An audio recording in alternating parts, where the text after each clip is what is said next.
to the my solo astrology live stream.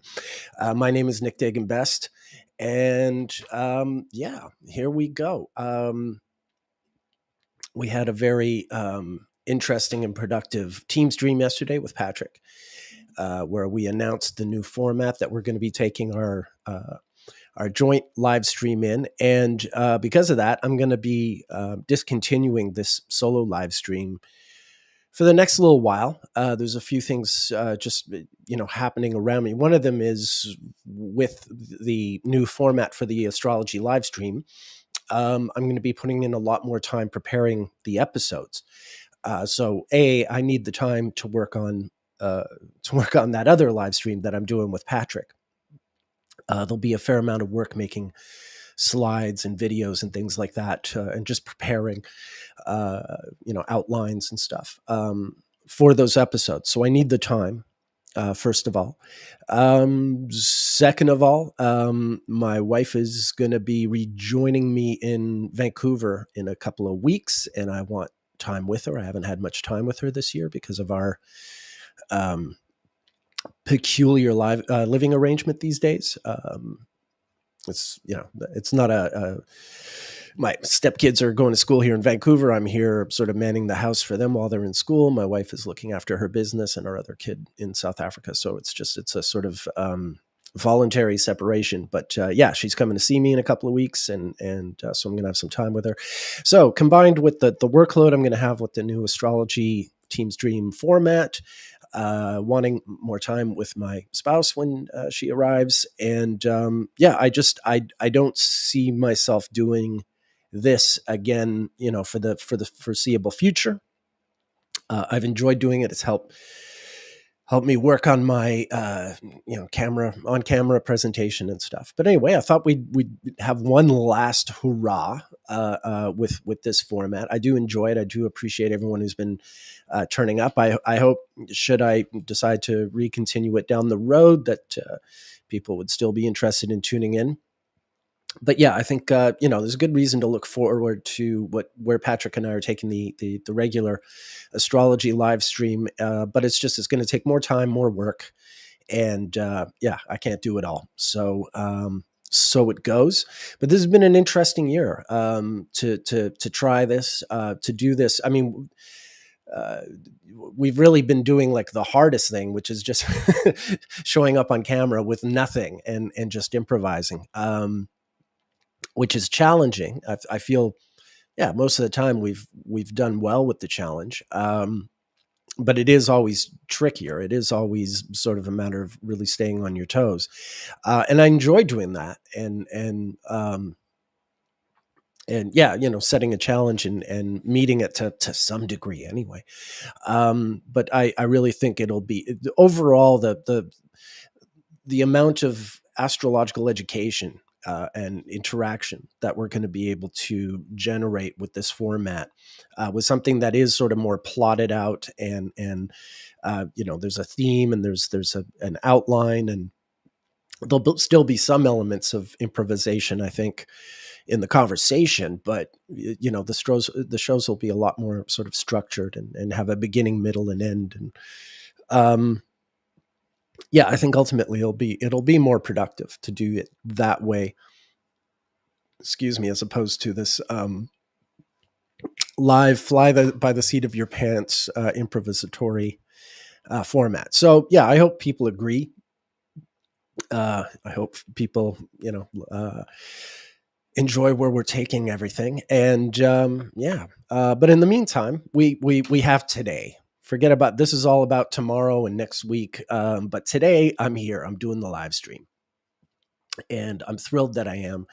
And since it's the last solo one for the next, I don't know how long, I'm however long it may be. I'm just sort of open to taking questions.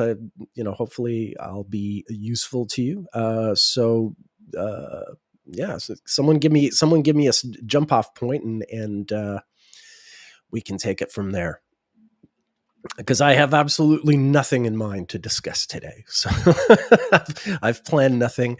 I'm just I'm preparing for Sunday's Napoleon episode and for a couple of the other episodes that we're doing after that.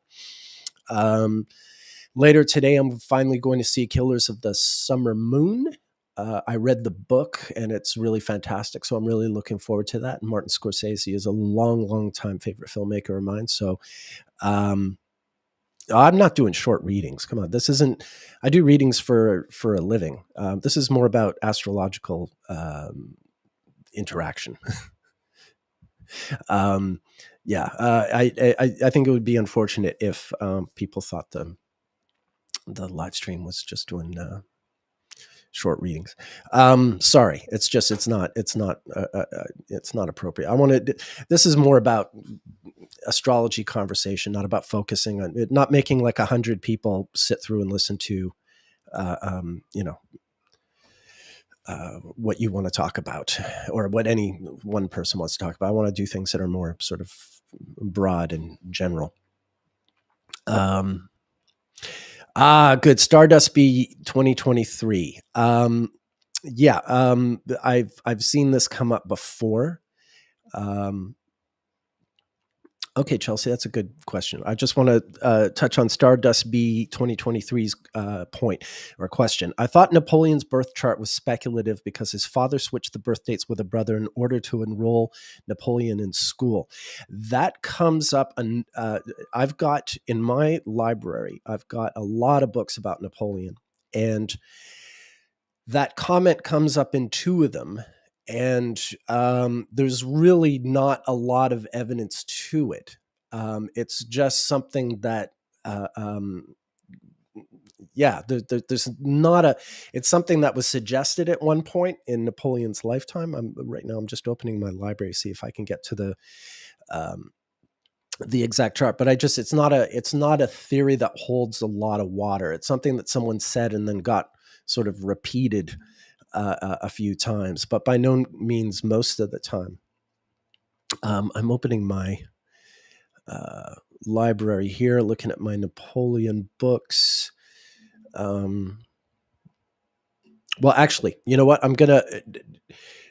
We'll save that for next week because I was going to bring it up, but I want to find the exact passages from the books and tackle that problem properly, and I'll do it all in the live stream next week when we talk about Napoleon. But I'm glad you brought that up. Otherwise, I'm going to spend this whole hour going through my library, which is something I'd rather do on my own than present the finding when I'm done. But thank you for bringing that up, Stardust B. Chelsea, key takeaways from our experience so far with the live streams, do's and don'ts for future astrologers. Well, definitely, if you don't put timestamps on your live streams, you're going to get complaints. That's number one. People really, I get it. These, this format that we've been using is so fly by the seat of your pants and everything. Sometimes the conversations are really interesting, engaging, and sometimes you're maybe just treading water and not getting very far, and maybe people want to get impatient with that. Definitely, if you were going to do what Patrick and I did, with just sort of turn on the stream with no idea what you're going to talk about, then you better be prepared in another kind of way.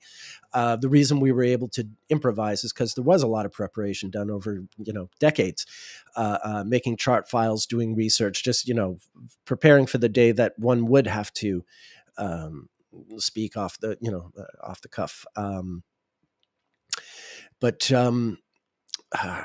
What else would I say? Do's and don'ts for future astrologers.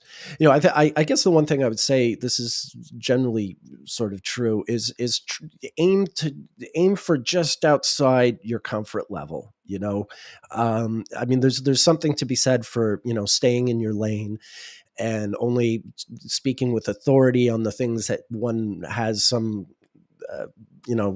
real knowledge of. But at the same time, dare to let your love of astrology, your curiosity involving astrology.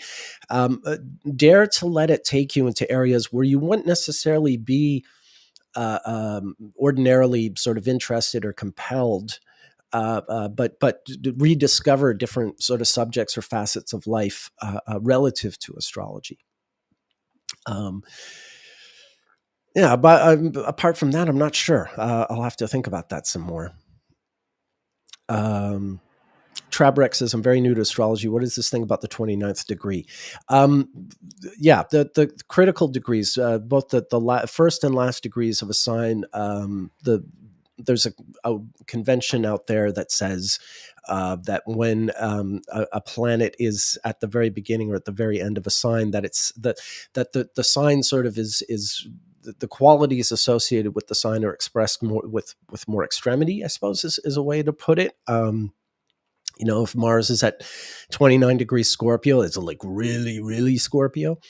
I've seen instances where you could argue that that's the case. I've seen some good examples, but I don't think of it as an absolute law of astrology. But it's definitely something that comes up, and certainly some astrologers will really swear by. And I don't dismiss it outright. NBR says, would you say that the 2012 Venus Synodic conjunction in Gemini was more intensely felt? Venus was directly in front of the sun. Then for me, it was a life-changing year.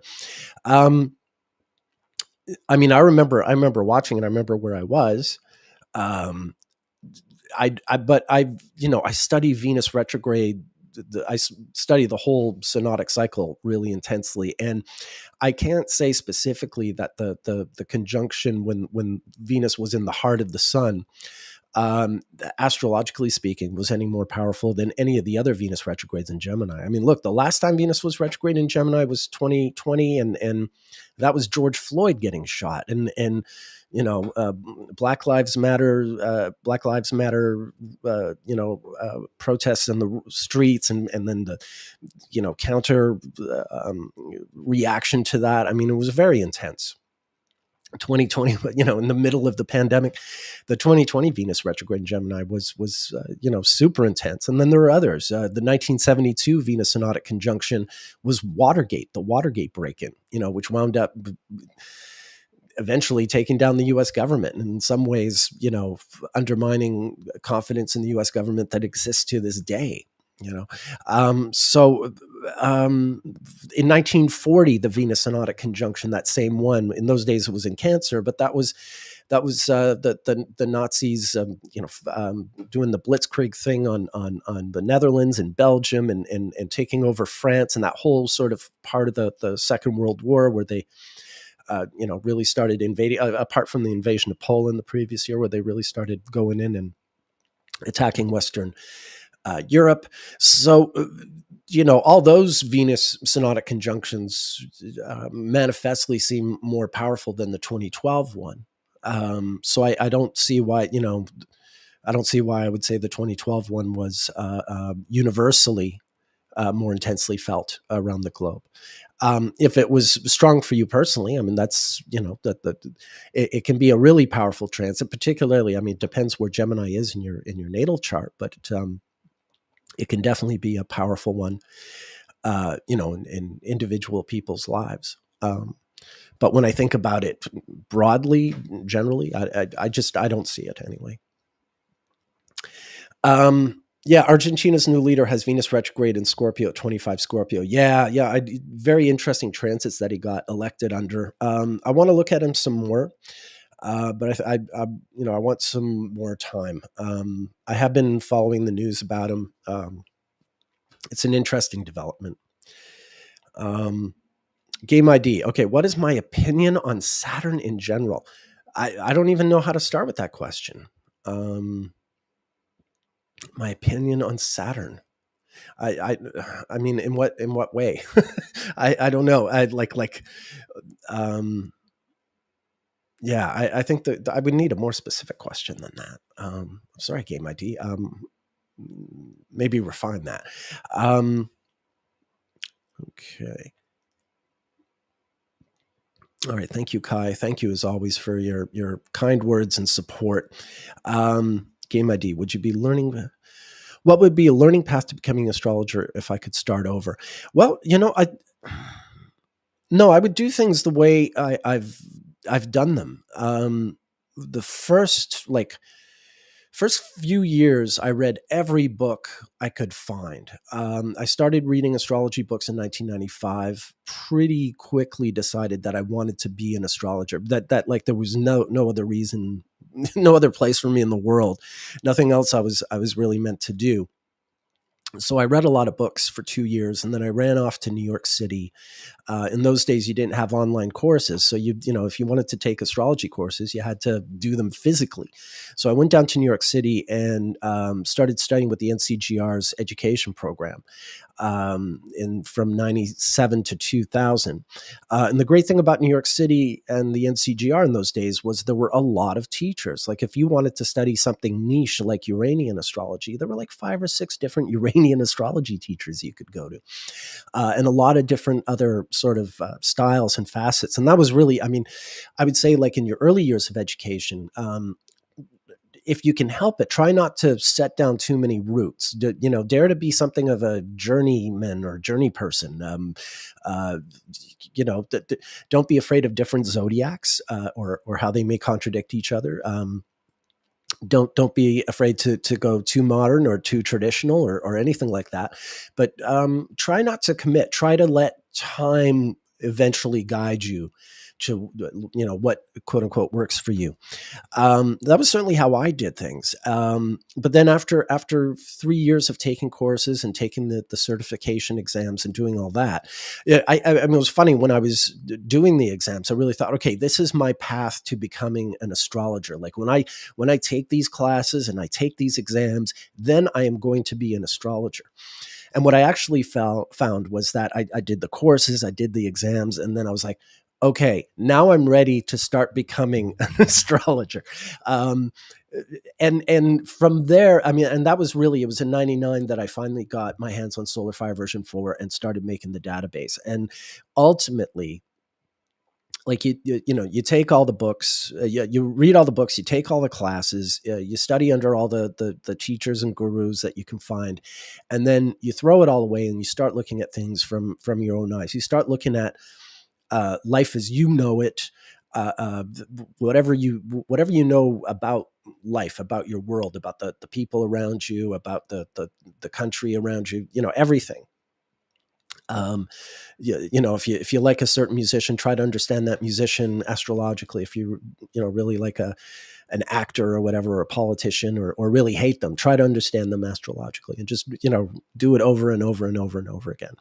But that's what I did, and I wouldn't do anything differently.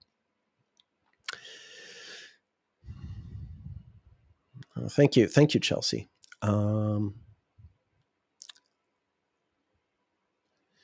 David AC. Okay, you must just be tuning in, David AC. Yes, the new Napoleon movie is out. Pretty interesting character. I do have his chart next Sunday in the astrology live stream with Patrick Watson. He and I are going to cover Napoleon in great detail. So stay tuned for that. And next Sunday we'll be tackling Napoleon in detail, and it's going to be great. Do I ever look at more exotic harmonic charts? I used to. There was a time when, like I said, I would. Excuse me. There was a time when I would look at everything, but eventually it kind of became overwhelming. And I think, rather than get more and more sort of I mean, I went into these different levels of detail. You can look at all these different harmonic charts, but you just find yourself interpreting chart after chart after chart. And, eventually it's like, not an echo chamber, but there's too much stimulus. Charts are very stimulating. Eventually it made more sense to go backwards and to learn planetary synodic cycles and to really understand the movements of planets and to try and do more with less. So I guess that was the other thing about my approach, was like sort of tackle everything and then eventually sort of prune or edit things out that I didn't feel were immediately necessary for me to sort of move forward with astrology. So I tend to think of things like harmonic charts. I mean, they are interesting, but I think they're more distracting than useful, at least in terms of how I do astrology. Um, Certainly in day-to-day consultations. Reshma, is there any striking theme you found about progressed Venus stations in your research? Yeah, for sure. Any progressed stations, uh, generally speaking, that tend to really speak to something very concrete. Some kind of turning point in the life, and it will tell you something about what that planet means to you. Um, so I mean, the themes, it's not so much in it finding the theme. It's like, I mean, every single individual human being has a very personalized theme. And if they have a progressed Venus that makes a station, whether when they're 10 years old or when they're 20 years old or what have you, um, it'll be saying something about what that Venus means to them. So the themes, the progressed Venus station tells you the when, and to some degree the what, but more the when. The what really needs to be filled in by what the individual person, what they're facing, what's important to them. Okay, Game ID, thank you for thanking me. John and Nissen, I found this chart today, 12 to 33 AD, with all trad planets in detriment. Thoughts? Yeah, it's funny. If you look at Libras born in 1963, they have all the trad planets either in their domicile or in exaltation. I think it's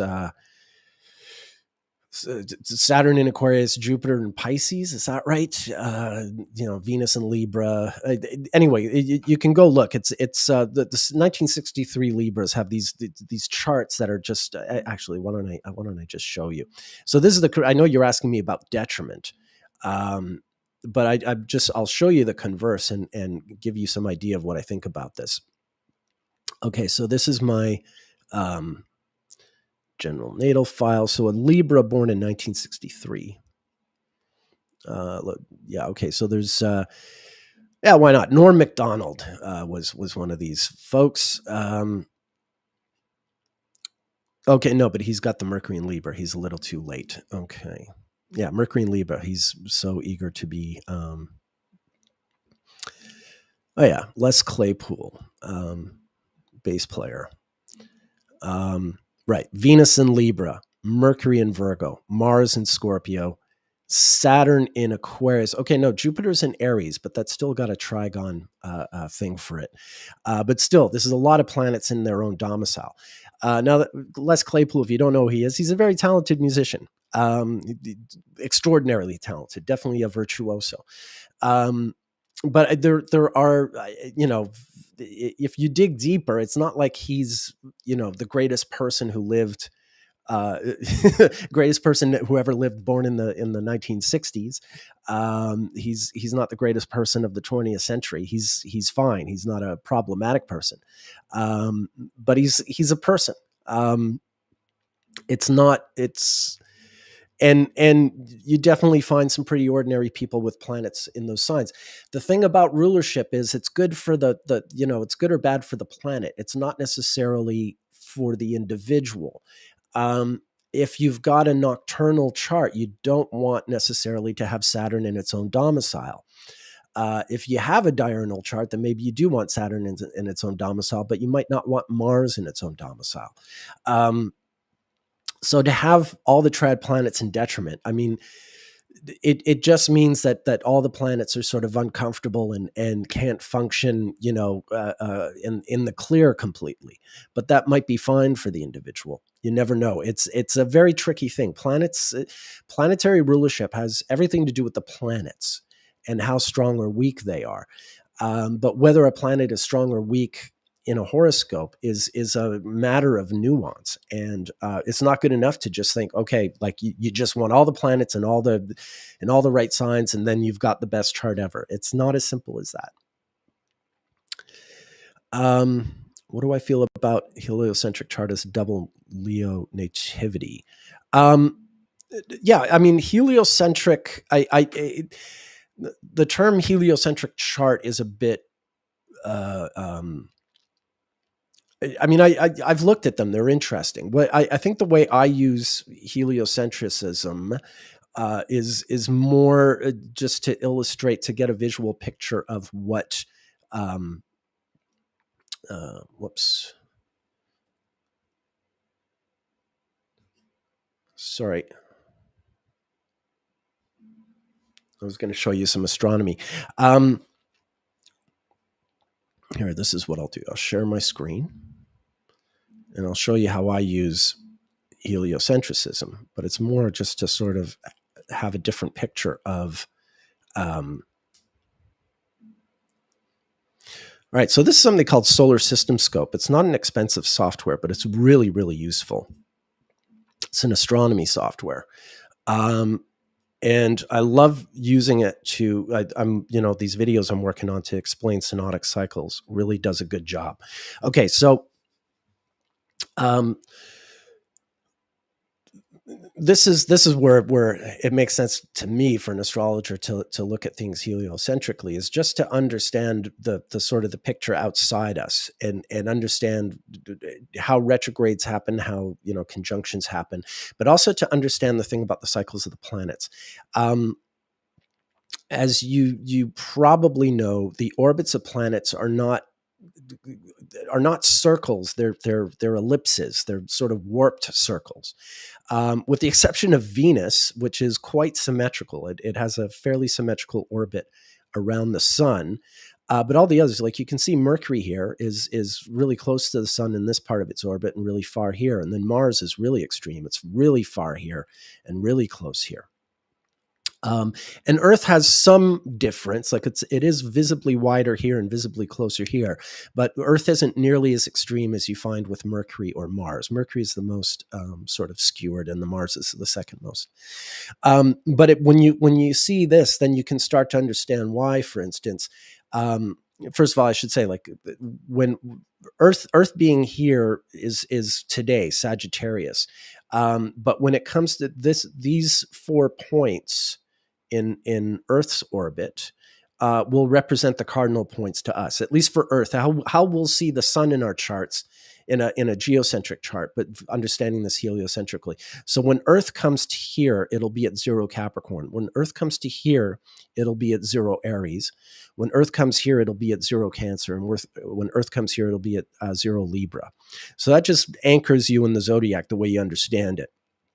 All the other planets, it doesn't necessarily mean they're going to be in those signs when they're passing through those places. Because, of course, in a geocentric chart, it's all relative to how we see things. But certainly, I'd like it's worth knowing that where Earth is, that'll just tell us how we're going to see things geocentrically. So if we move Earth ahead to a point, let's go back here. Okay, so Earth is opposite Venus sometime around next June. But this is going to be the exterior conjunction, or the superior conjunction as we know it. The sun will be conjunct Venus, but Venus will not be retrograde. Whereas if we go a little bit further to the spring of 2025,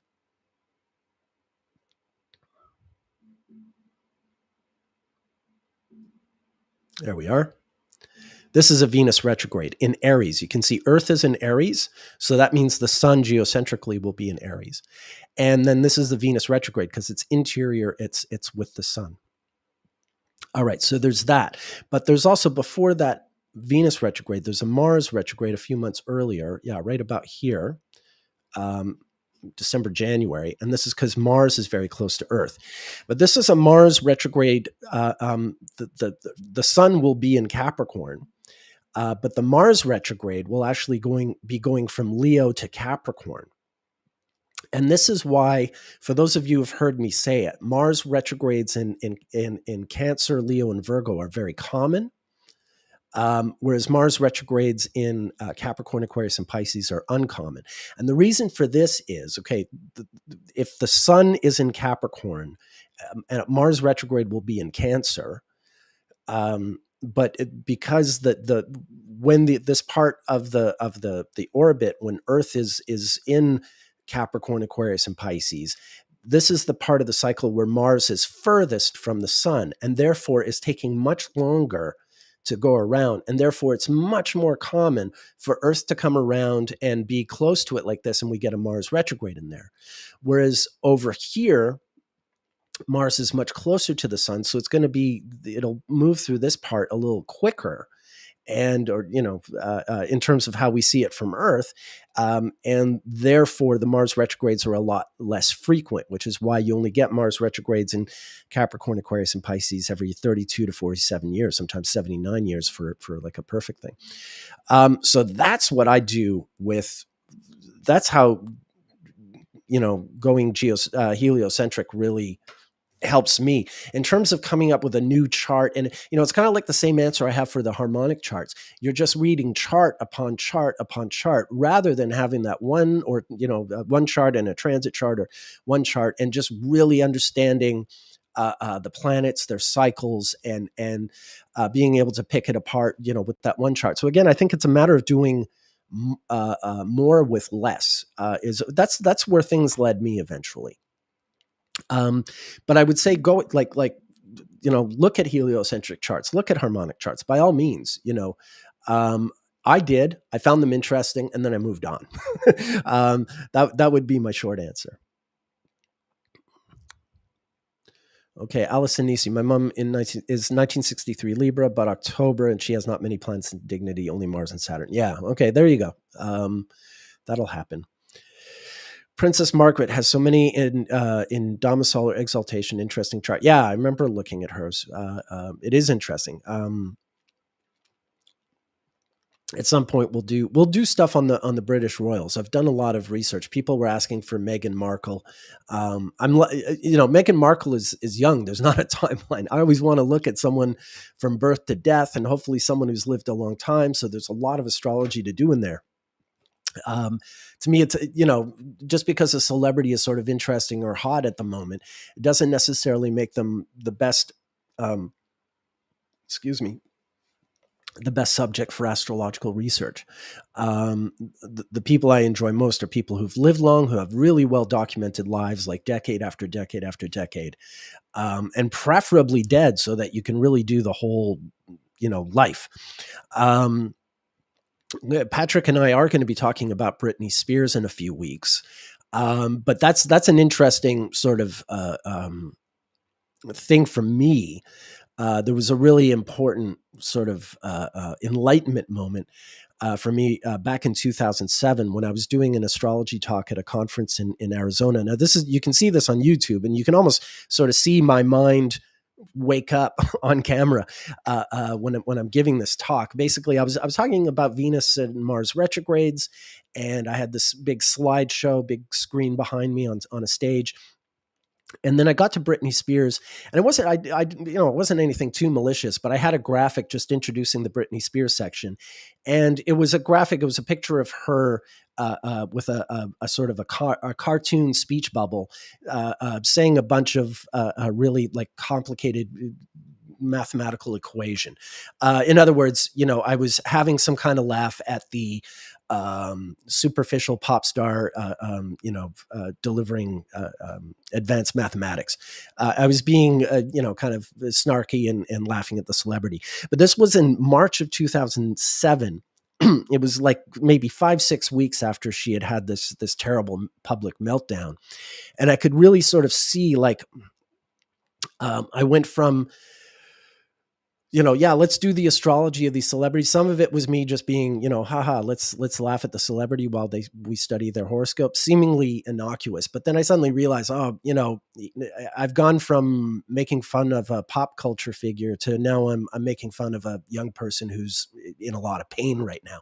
And so I kind of, yeah, it changed how I wanted. From then on, I really decided for astrology examples, I wanted to focus more on people who are dead, uh, who I can't hurt with this kind of work, and and also just to be more sort of humane, even if I was talking about someone who's a really easy target. Um, but that being said, we are going to be talking about Brittany. She's got this new memoir out, and Patrick and I are going to read it and just, sort of talk about her chart. She's in her 40s now. When I was doing that talk back in 2007, she was, in her mid 20s. So there at least is more to talk about now. But yeah, it's sort of on the whole, I would really rather talk about older celebrities who are dead, who we can really get into the details of their lives without it being sort of tabloid-esque.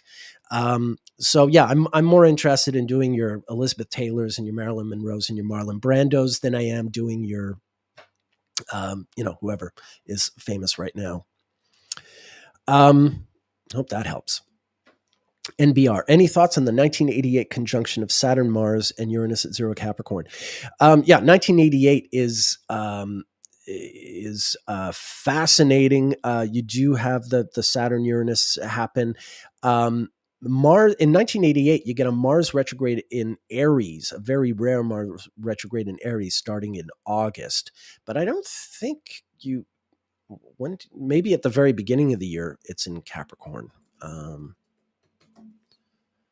Yeah, not at the beginning of the year. Right, by like March, it's there. March of 88. Yeah, I've certainly, I've looked at that a few times. I'm always looking toward the fact that Mars is in Capricorn with the Saturn Uranus becomes more sort of interesting at the end of the year when it goes retrograde in Aries, and then interacts with those planets by square. But yeah, there's, people like Grimes and Rihanna were born, close to those conjunctions. I think Rihanna, Rihanna has Mars at 28 Sagittarius, but she's just about there. And then Grimes has it.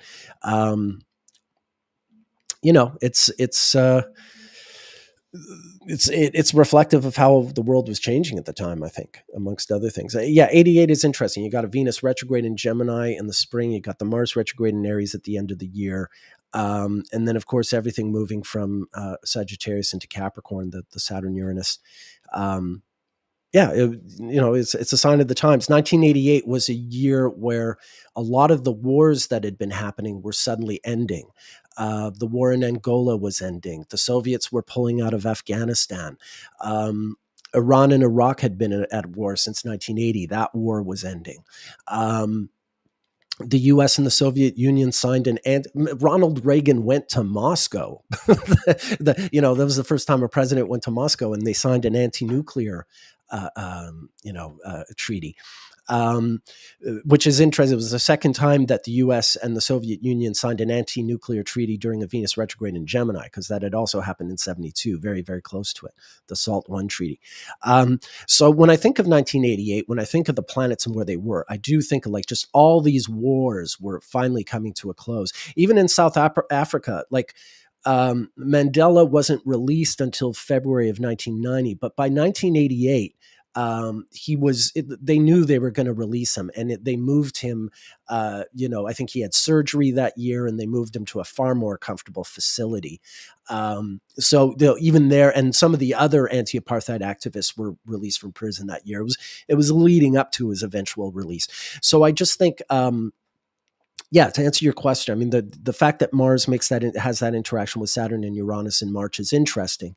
But more than anything, I think of 1988 as just being like a sort of a denouement of everything that had been really serious and worrisome over the course of most of the decade. Allison D. My bro's chart is like a cousin of the Thema Mundi with all the domiciled exalted planets, June 15th, 1990. Yeah, I've seen that. Because you get Saturn in Aquarius, and Jupiter goes from Cancer into Leo. So yeah, I could see how that was probably something like that. That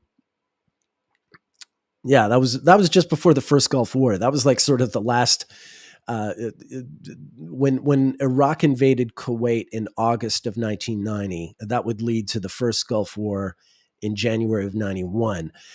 So that period, like in early 1990, was really like everything seemed to be finished. I mean, the Soviet Union still had like a year and a half to grasp for air. But yeah, this was kind of like the end of the last days of peace that we would never know again in a way. So maybe it was kind of like a thema mundi. David AC, I have something like 90% of the planets in my chart exalted. Nick saw my chart and said something very similar, particularly about my Mars and Aries in my 8th house. Okay. I forgot what I said, David. Suzanne Chan, I see. Thank you. That clears a lot. You're very welcome.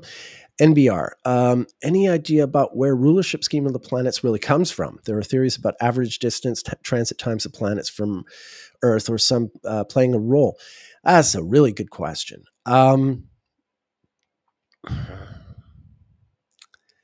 I mean, I just, what strikes me about the rulership scheme is just there's something elegant and simple about it, that you have Leo and Cancer, Sun and Moon, opposed by Aquarius and Capricorn. So the Saturn is sending an opposition. So yeah, I mean, I think it comes down to there's a relationship between rulership and aspects. The opposition being Saturnian, because Capricorn opposes Cancer and Aquarius opposes Leo. And then Jupiter is trines. Trines are Jupiterian. And keep in mind, the moon receives and the sun selects. So Cancer receives a trine from Pisces. So there's a Jupiter aspect between Pisces and Cancer, whereas Leo sends a trine to Sagittarius. And this is why Pisces and Sagittarius would be Jupiterian signs, because they make a trine to Leo and Cancer. Squares are Martian. Aries sends a square to Cancer. Leo sends a square to Scorpio. So there's something about the squares and Mars that have that same relationship. Sextiles are Venusian. So Taurus sends a sextile to Cancer. Leo sends a sextile to Libra. And then Mercury, of course, is just, it's not supposed to be part of it.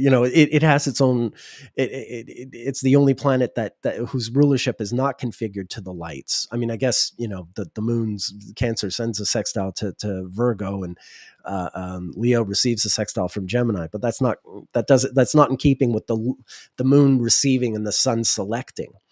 But Mercury is meant, there's that old expression, hey, it's not personal, it's business. That's a mercurial statement, that in the sense that, hey, this has nothing to do with the sun and moon. This is just Mercury, in other words, it's not personal. I'm not doing it out of malice. It's just business. It's, I'm not trying to justify that kind of language. I'm saying that those statements are illustrate why Mercury is in averse signs. It's not supposed to be sort of about your humanity. It's just like, look, it's just cold, hard business, man. It's, no hard feelings. Someone says as they, evict you from your apartment or whatever the case may be. Iggy says, Olaf from Cape Town. Hey, Iggy, I'll be back in Cape Town 6 weeks from now or something, 6-7 weeks. I don't have a plane ticket yet, but I am heading back. David, is there an indicator for fame or legacy lasting past the persona's death? Meaning people like Van Gogh, religious figures, Caesar, Alexander, whose legacy has endured the passage of time. Well, Caesar and Alexander are difficult to touch on because we don't have like proper horoscopes for that. We don't know when Julius Caesar was born. We know he was probably born in the summer because he named the month of July after himself, but that we don't know very much. Van Gogh is he's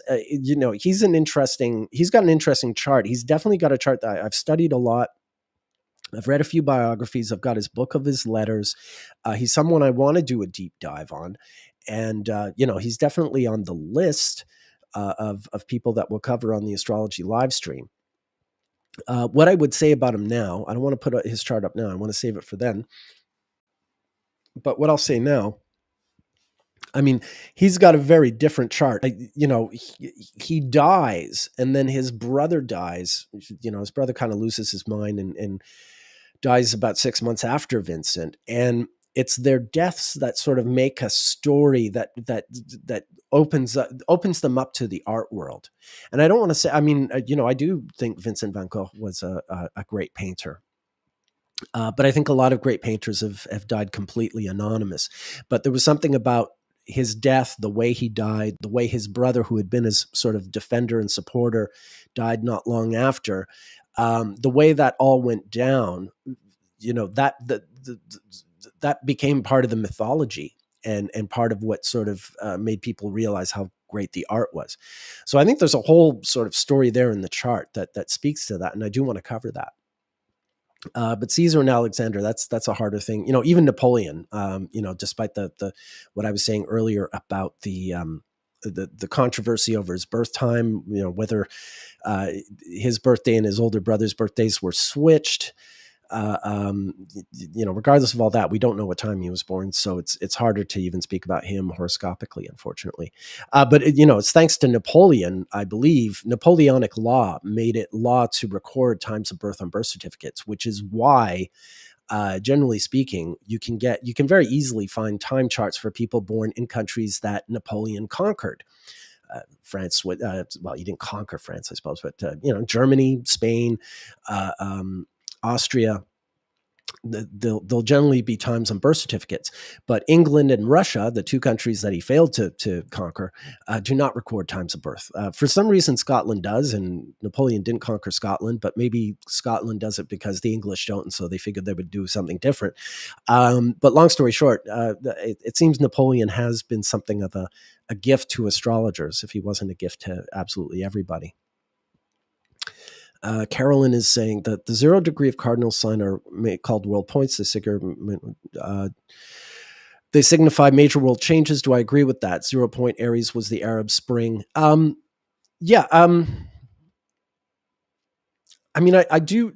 I see some logic in that, but I also see a lot of major world events that occur when nothing's on a cardinal point. And speaking to the Arab Spring was a synodic Mars return of the Iranian Revolution.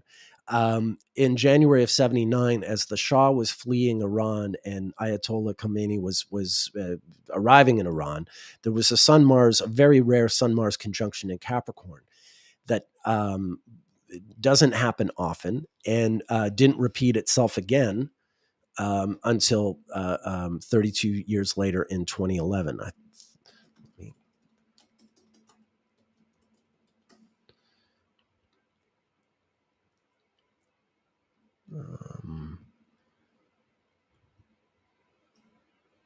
Sorry, just a minute here. Okay, there was a conjunction in late 93 in Capricorn, but hold on a second here. I'll put these up.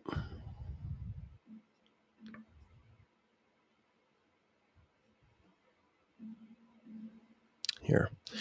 I'll share the screen with you as I'm looking for these charts. Okay. So, 1979. Whoops.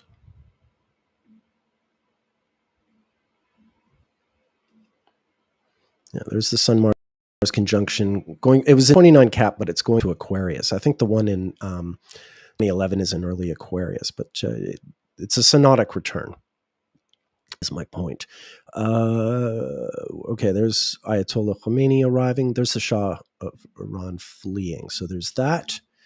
And then I'm going to...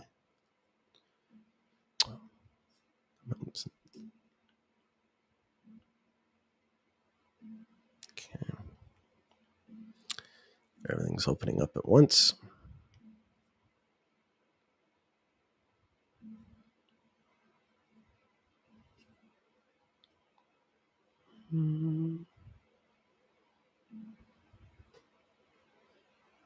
There we are. Okay. So, Yeah, this is what I'm talking about. Now, there was, to be fair, there was a Sun Mars conjunction in late 93 at like 4 degrees of Capricorn, but this is a synodic return. This is what you get every 32 years, is Mars will be in the same place every 32 years, as will Venus. 32 years is a simultaneous Mars and Venus synodic return. So the chart on the inside is January 16th, 1979, when the Shah of Iran flees Iran, and then Khomeini would arrive 2 weeks later. The chart on the outside is when Tunisian President Zine El Abidine Ben Ali, I apologize, my Arabic pronunciation is not up to scratch, but when he fled Tunisia, and this is where the Arab Spring really began. It began in Tunisia, and then it sort of spread like wildfire. But yeah, this is self-explanatory. So yeah, we can talk about how, things might have been on a cardinal point, but to my mind, there's something much bigger here that has to do with planetary synodic cycles. When you look at the history of Iran, there tends to be, whenever Mars is either retrograde or in a conjunction with the sun in Capricorn or Aquarius, it's always a big, big deal for Iran. It's something I'm sort of developing work on, and eventually I'm sure we'll do an episode about that. But if you want to talk about the Arab Spring, I think of it relative. Now, don't get me wrong. I know Iranians are not Arabs, okay? But if anyone thinks I'm I'm confused like that, I'm not. But these are Islamic revolutions. And they are ones that overthrow leaders and are popular uprisings in the Islamic world. So there is something to be said for that, if nothing else. But I apologize if anyone thinks I'm confusing Persians for Arabs. I would not do such a thing. All right. So I hope that answers stuff. I hope that was worth the little bit of trouble I had finding those charts. But that's what that means to me. So you can talk about the world axis. Yeah, I mean, it says something to me about that, but I see too many charts that aren't on those degrees that seem to have, earth shattering importance, like the ones I was just looking at. And so, yeah, I try not to get too attached to those theories.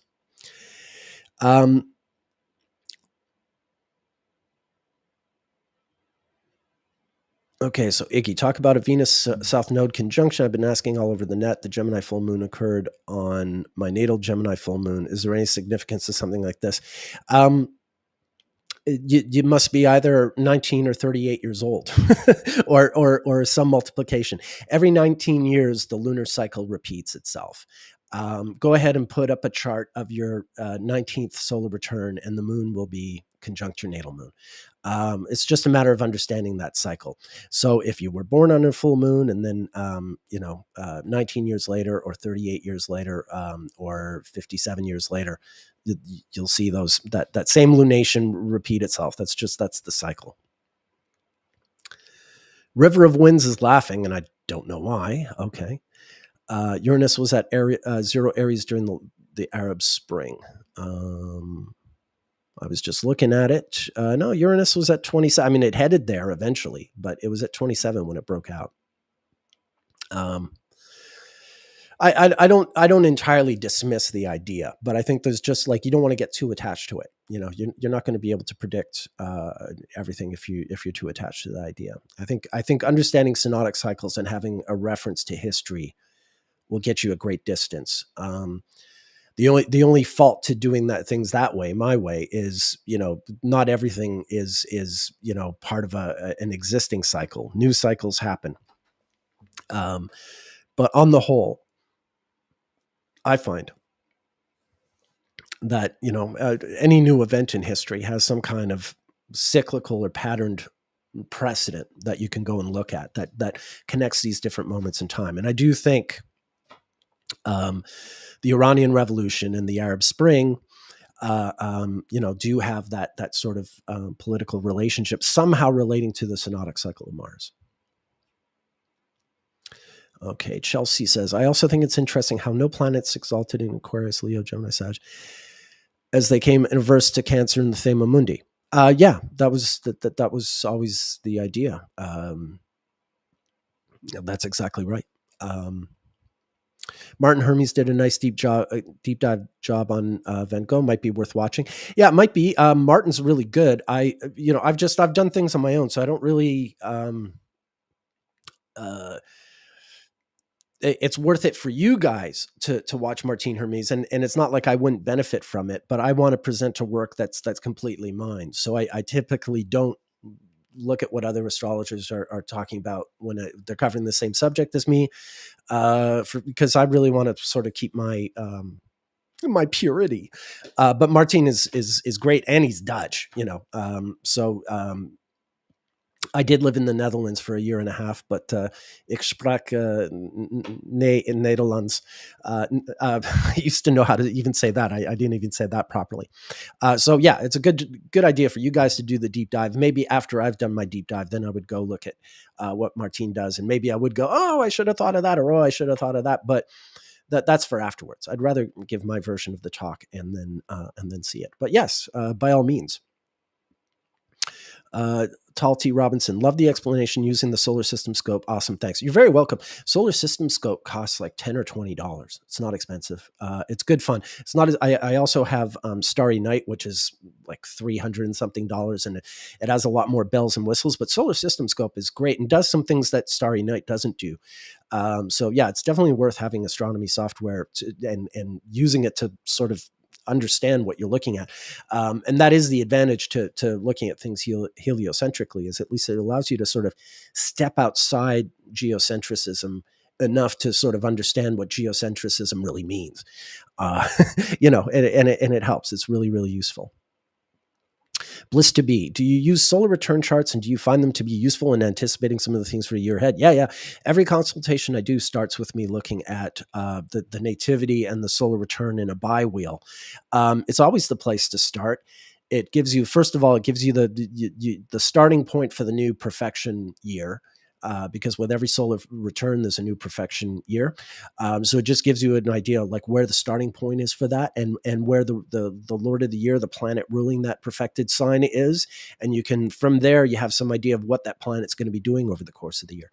So yeah, it's a solar return is a new year chart for an individual, For different people, the new year is not on January 1st, unless their birthday is on January 1st. Their new year is on their birthday or the day before or after their birthday, depending on, when the sun makes its return.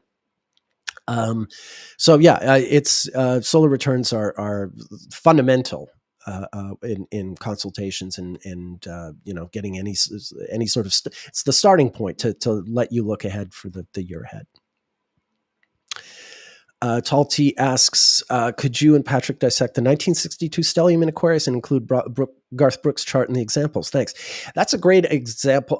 Tall T, I had a client not too long ago. I've had a few clients who are 62 Aquarians. For those of you who don't know, in 1962, you had this massive Aquarius stellium. Not just, Garth Brooks is someone, Clint Black, Jennifer Jason Leigh, Axl Rose, Sheryl Crow. Some really interesting examples. That the leader of Hamas is a 1962. He might be a 1962 late Capricorn or early Aquarius, but he's got a lot of that stellium stuff involved. I think his Mars is in Capricorn or something like that. But they are very interesting charts.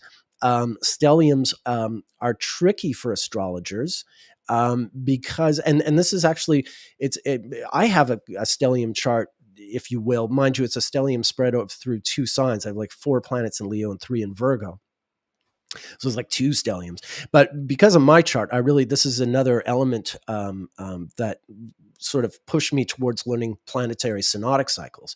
Because when you do have charts that are compressed into these stelliums, a lot of you young people, young Capricorns, like in your early 30s, late 20s, a lot of you have these big Capricorn stelliums as well. And when you have charts like that, a lot of the language that astrologers usually use to interpret a chart, you don't have that anymore, because there's no sextiles and squares and oppositions. There's no dynamics. Everything's just condensed into this one sign. And so to sort of pick it up and interpret it, you can't read it the way you read charts where everything's sort of spread out very nicely. And oh, you have this sextile that, and you have that square this, and this opposition is, all that language you don't have access to. So you need another inroad to do that. And that's where learning planetary synodic cycles can really come in useful. So I hope that helps. Soaring Eagle. Netjes Nick. Okay, I guess Soaring Eagle is Dutch. Ik spreek een beetje Nederlands. That's what I used to say. I know how to say, een broodje kaas met tomaat alsjeblieft. Which is, may I have a cheese and tomato sandwich, please? Which, if you've ever been to the Netherlands, a cheese and tomato sandwich is like the most delicious thing. They have amazing cheese there. The cheese farmer comes to your door. The cheese truck, guy rings your doorbell. You want to buy any cheese? He's got this freezer truck and all this great cheese, and you buy it right off your doorstep. It's amazing. Do love the Dutch way of doing things. Carolyn Marshall. Okay, she's still talking about Uranus in 2011. When Uranus went into Aries in March of 2011, it squared Pluto at Capricorn 7 degrees. It was the first of 7. Yes. That Uranus-Pluto square, absolutely. And that does have something to do with the Arab Spring. I hope I'm not being too contrarian. I'm not negating any of the points you're making. But I wanted to zero in. I think that Sun-Mars is, along with everything else, really, really key to what was going on. Kai's asking, do I use monthly or lunar returns also? I don't, but I could. I find just looking at the solar return and then from there taking the Lord of the Year and getting a sense of what it's doing.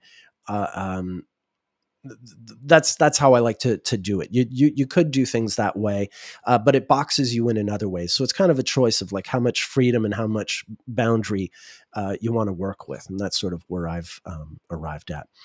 Laura Elizabeth, do I use precession in the solar return charts? No, I don't.